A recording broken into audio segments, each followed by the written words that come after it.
রমজান মাসের সবচেয়ে জনপ্রিয় একটি খাবার হলো হালিম। আজকে সেই মজাদার হালিমের রেসিপিটি রান্না করছে। হালিম রান্নার জন্য আমি 4 রকমের ডাল এবং 1 মুঠখানি আতপ চাল একসাথে খুব ভালোভাবে ধুয়ে শুকিয়ে নিয়েছি।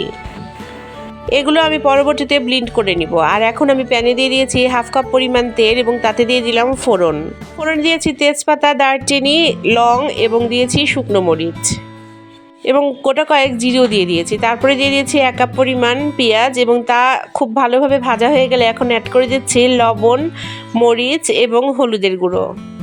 এরপরে অল্প সামান্য পানি দিয়ে অ্যাড করে দিব বাটা মশলা।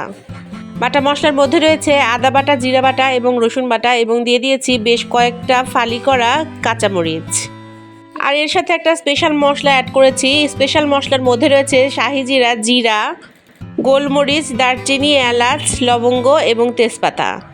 সব মশলাগুলো কষানো হয়ে গেলে অ্যাড করে দিব গরুর গোশত। গরুর গোশতটা খুব ভালোভাবে কষিয়ে রান্না করে নিব।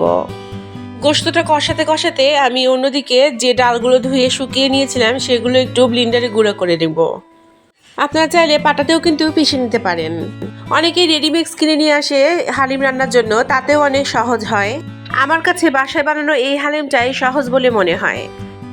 আমি এখানে নিয়েছি মুগ ডাল, মসুর ডাল, কালাইয়ের ডাল এবং তার সাথে নিয়েছি বুটের ডাল আর অল্প সামান্য নিয়েছি আতপ চাল। এখন সবগুলো উপকরণ আমি গোশতের সাথে অ্যাড করে দিয়ে খুব ভালোভাবে আবারও কষিয়ে নিব।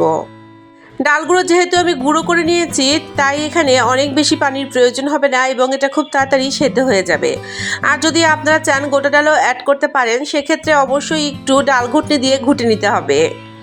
এখন আমি অ্যাড করে দিচ্ছি প্রায় 4 কাপ পরিমাণ পানি। এখন এই পানি দিয়ে রান্না করতে থাকবো আর পরবর্তীতে যদি পানির প্রয়োজন হয় তাহলে হালকা কুসুম গরম পানি অ্যাড করব। এই হালিম মিক্সটা রান্না করতে অনেক বেশি সময় লাগে না, যেহেতু আমি ডালগুলো গুঁড়ো করে নিয়েছি। এটা আর এখন 20 থেকে 25 মিনিট সেদ্ধ করলেই হয়ে যাবে। এরপরে ছড়িয়ে দিলাম আবারও সেই স্পেশাল মশলা 2 চামচ পরিমাণ। এখন হালকা একটু নেড়ে চেড়ে নিব। দেখেন আমার হালিম রান্নাটা কিন্তু একদম তৈরি হয়ে গিয়েছে। আমি এখন এই রান্না হালিমটাই সার্ভ করব। রমজান মাসের ইফতারিতে আমাদের অনেকেরই এই হালিম ছাড়া ইফতার হয় না। আপনাদের বাড়িতেও কী অবস্থা অবশ্যই আমাকে কমেন্টে বলে যাবেন। আমার এই ইজি হালিম রান্নার ভিডিওটি যদি আপনাদের একটু ভালো লেগে থাকে তবে অবশ্যই আমাকে একটি সুন্দর কমেন্ট উপহার দিয়ে যাবেন। আর যারা আমার ভিডিও নতুন দেখছেন, যদি আমাকে এখনও ফলো না দিয়ে থাকেন প্লিজ ফলো করে যাবেন। নতুন ও পুরাতন যে কোনো রেসিপির ভিডিও পেতে অবশ্যই আমার সাথেই থাকুন। রমজানের ইফতারিতে আপনারা চাইলে এই ইজি হালিমের রেসিপিটি ট্রাই করতে পারেন। আজকে তাহলে এখানেই বিদায় জানাচ্ছি। আগামীকাল আবারও হাজির হয়ে যাব ঠিক একই সময়ে। সবাই ভালো থাকবেন, সুস্থ থাকবেন, আমাকে আপনাদের দোয়ায় রাখবেন। আল্লাহ হাফেজ।